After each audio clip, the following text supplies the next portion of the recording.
Hello and welcome to your Recipe for Financial Success with me, Emma, and my colleagues Becky and Julie. In each episode, we'll be bringing you a list of ingredients to help you cook up a storm and master methods to finesse your finances. We'll be helping you expand your repertoire and hopefully teach you a few new skills along the way. So, clear the counters and get your mixing bowls ready for today's recipe. Let's get started. So, Emma, how are your tomatoes coming on? Well, they actually got a new home this weekend. They went into a bigger pot because they're growing so fast. Oh, I'm very impressed. You know, it's going to be really great when we actually all have a life and our conversation doesn't revolve around things that are growing in our garden. Have I mentioned my rhubarb? Well, she had to get a rhubarb in there, didn't she, Becky? Yeah. Have you been growing it in the garden? Well, actually, after my foray earlier in the year with actually making my rhubarb spirits and cordial, which foraging Becky, we all can't forget that one. which all tasted very, very nice. I've actually bought myself some rhubarb plants to put in the garden so I could have my own rhubarb fresh from the garden next year. Sounds good to me. Very nice. I need to find a recipe that I can put that in then. What do you mean? What do you think? You think you're going to get any rhubarb? Have you seen how much gin and vodka I made last month? I'll do a trade. Rhubarb the tomatoes. Tomato vodka, tomato gin. Not really sure, but I'll have a look. You never know. Could be a recipe. I was talking to someone the other day and they were making bay leaf liqueur. Ooh, I do have two bay trees out the front of my house. So. Oh, well, if you don't mind, if you don't want to lose some leaves, if you can lose some leaves, I'll find out how many I need and you can, I can make some for you. All right then, we can do a trade. It comes out a lovely shade of green. Oh, very nice too. Anyway, do you think we should get on to our episode for today? I think we should. I'm just excited about the bay leaves. Go on then, Becky, kick us off. Tell us what we're doing today. So, in this week's episode, we are delving deep into the depths of credit cards. Oh, so a similar topic to we've had before. So, Becky, you took the lead before on store cards. I did indeed. But we're having a little bit of a change today, moving on to credit cards. We are. So the difference between the store cards and credit cards is that a store card can only specifically be used in one shop. I was going to say Debenhams. That's really awkward because Debenhams isn't there anymore. Isn't it? When did Debenhams close? Oh, it's closing down. Yeah, it's closing. Oh, is it? Yeah. Honestly, I really should pay more attention to what's going on around me. I had a Debenhams store card. I know you did. But no, so a Debenhams card could only be used in Debenhams, and a John Lewis store card could only be used in John Lewis. So a credit card could be used in any store. So anywhere you go, it could be used MasterCard. It could be used abroad even as well. So lots of different places that you can use a credit card. So, Julie, do you want to tell us why you should use a credit card? Well, that's a really good question. So credit cards, I think, are one of those things which are kind of like a real good or bad. And people have like different reactions to them. Some people are like, oh my God, it's awful. I really shouldn't have one. And other people are like, yeah, they're really, really good. And I think in the right pair of hands, they can be really, really good. As long as you keep up on with your repayments. And that's the really, really key point of it. And a credit card can, by some people, be used as an addition to their bank account. And that's all well and good as long as you can afford to pay them off each month. And they're actually really, really useful for things like building up your credit rating as well. And by spending a small amount each month and making sure you repay each month, it really shows you have the ability to repay, which can be really, really good when you're after things like mortgages and like maybe car loans. And for bigger items, that credit card regular payment, and that can really help score you brownie points when it comes to that stage. Now, obviously, we're talking about this and saying that, you should always repay it each month, but sometimes there is basically you can't. And that's... Things happen, don't they? There's emergencies where you just need some extra money. No, absolutely. And I think, again, they're very, very good at this point. As long as you take care of them, to have them as an emergency fund. So, for example, say you need to have your car repaired because the engine has gone bang, or your washing machine breaks down. They can be used for things for like emergency purchases. And, I'm sure we're going to talk about balance and transfer rates and things like that in a little while. But as long as it's managed properly, and I think if you do use the credit card just for emergencies, make sure it is just for emergencies. They're really handy for lots of different elements. And it's one of those, as long as you can keep control. If you use it for an emergency and then something else happens and you just keep adding more and more onto it, you've got to be able to keep the control. But then some people can use them in other ways. So they can use them to be completely advantageous to them. So, Julie, I know you do something like this. You use the points or something, don't you? Yeah, we've got Virgin Atlantic credit cards, and so we use basically every time we spend any money on them, it builds up miles, and then we use those miles to go on holiday. So we like to go to Las Vegas every year. So normally we end up flying for free with a free upgrade. So for every I think it's every £5,000 we spend. And my husband drives a lot for work, so he puts a lot of diesel in his car, and we get a free upgrade to Premier Economy on a Virgin flight, and then we use the miles to then get our flights essentially for free. We just have to pay for tax, so that works really, really well.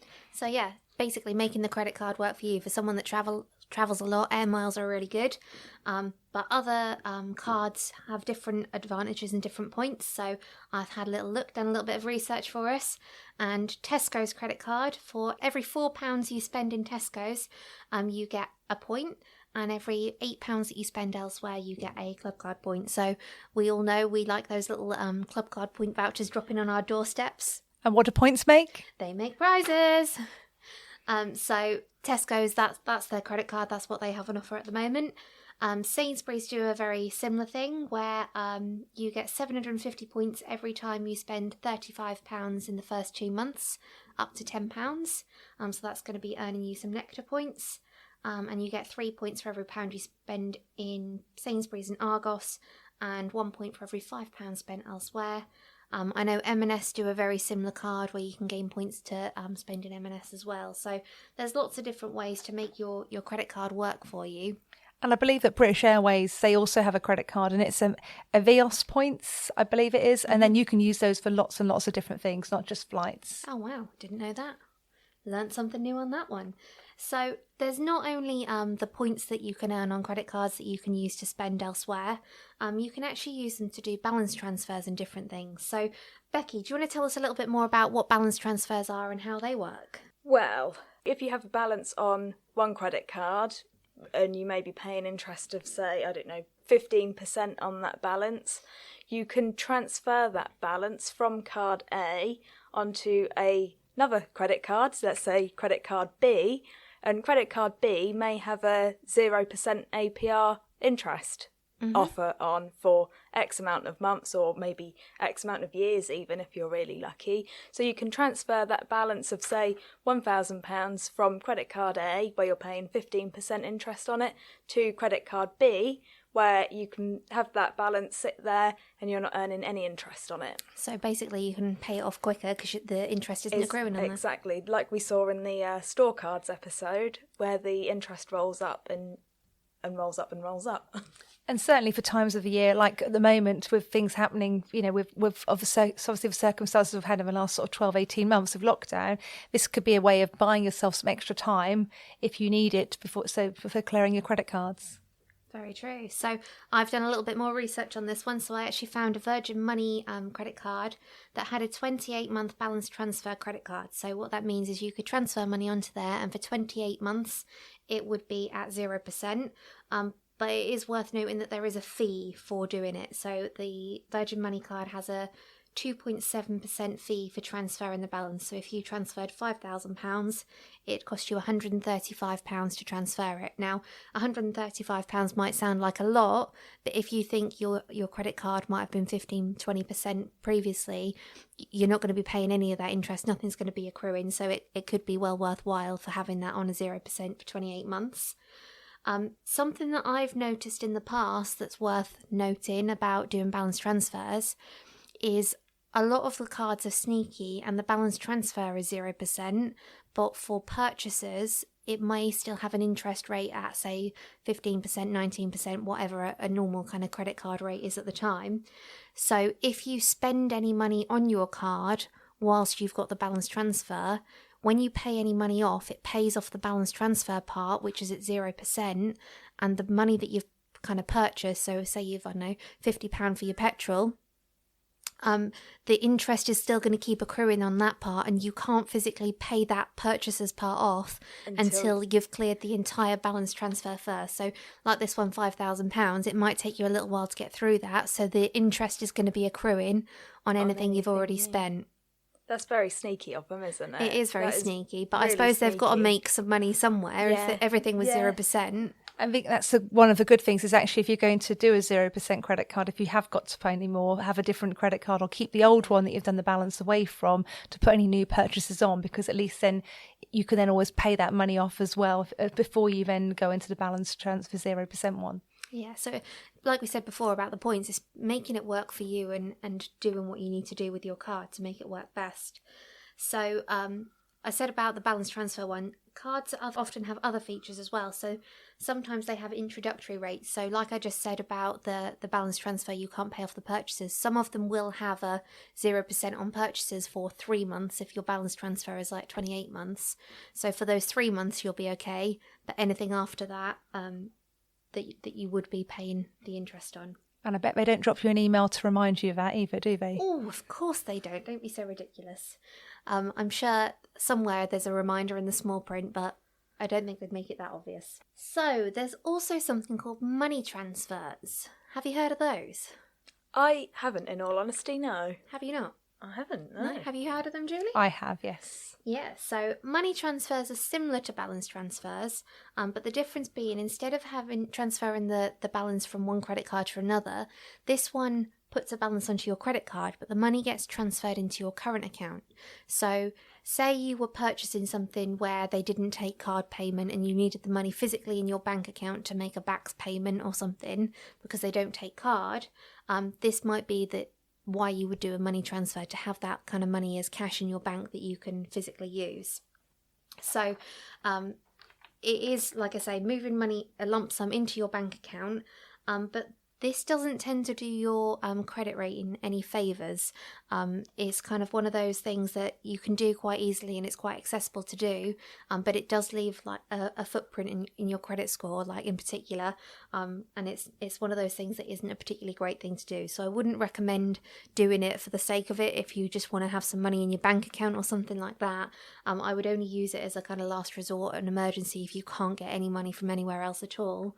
But it is a way to access some money. And they do them like the balance transfers on 0% for a period of time.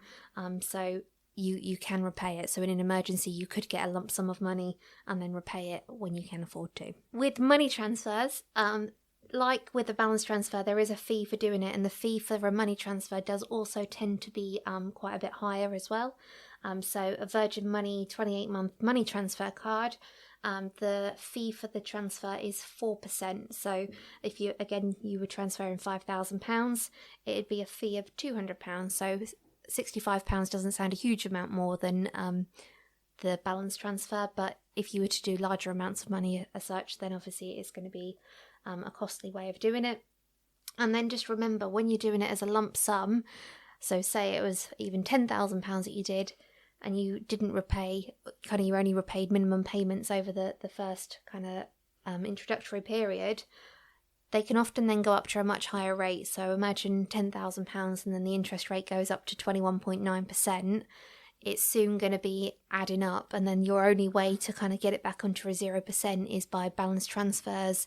And if it's something that you continually do, it might be more and more difficult to obtain those cards, because obviously on your credit score, it's going to see that every 2 years you're applying for a new credit card, and obviously that everything that you do is a mark on your credit score. So not necessarily a bad thing, but obviously the more active it is, doesn't always do you any favours either. So do you have anything else about credit cards that you can tell us? I don't have anything else. I think really you've covered most of it, Emma. I think the take home away for credit cards is that in the right place, they're a really, really good tool. They're good for an emergency fund. They're good to help your credit rating, and they're really handy, if you use it on a regular basis. And there's some real great benefits to have from them. But in the wrong hands, they could be a really, really easy way to build up debts. And I know over the years that we've all heard stories of people who have used them as an extension of their bank accounts. And certainly I've heard stories of I say younger people, makes it sound really old, doesn't it? But they've been given really, really high credit score, really, really high credit limits, and have gone out and bought things without really realising that actually at some point they're going to have to pay that money back. And it isn't just paying the money back that's the problem, it's the interest on top of that. So I think that's the thing. The interest rates aren't, bearing in mind like a mortgage rate at the moment is about 1.5, 1.69%. you're talking at 15, 21% interest rates. That's huge. Now, I know there's smaller figures than mortgages, but there's still, there's still some big amounts. All adds up, It does all add up. I actually have an interesting story about this. It was someone that I used to know. They went bankrupt, and he'd gone bankrupt because he used to put things on credit cards, and it just got out of control. Couldn't afford to repay them, and the only way out of it was to go bankrupt. And he then, a few years later, after his bankruptcy had cleared and everything, kept getting letters in the post. Would you like a credit card? And obviously, having been bankrupt and having a very poor credit score, they were all very, very high percentages, credit cards. And every month he took it out, which I wouldn't have done if it had been me in that position, took out this credit card. But every month he got a letter, your credit limit's been increased, your credit limit's been increased, your credit limit's been increased. Wow. And for someone that didn't have the best relationship with money and spent as much as they could, he saw that as a challenge. They keep giving me more money, I need to spend more money. And that actually resulted in a second bankruptcy because it was someone that couldn't take control of his spending and was actually being encouraged by a credit card provider almost to, here you go, here's more money, see if you can spend this, and put him in a really poor position. So it just goes to show someone that can use points and build things up and use them to work really well for them, that's fantastic. But other people don't necessarily have that same kind of control over the money that they'd like to have and can leave them in a really poor position. So credit cards, go with caution. Most definitely. All the C's. And with that, we've completed today's recipe. We hope you have enjoyed following along with us today and cooking yourself one recipe closer to a financially secure future. If you've enjoyed today's podcast, you can head over to www.recipeforfinancialsuccess.co.uk, where you can find out more information and a full list of ingredients from today's recipe. For more hints, tips and tasters, find us on Facebook at Your Recipe for Financial Success. If you'd like to get more involved, share your own experiences and learn from a friendly community on a similar journey to you, why not join us in our new Facebook group, The Money Compass, where we will support you to navigate your way to financial success. Thank you for listening and see you next time.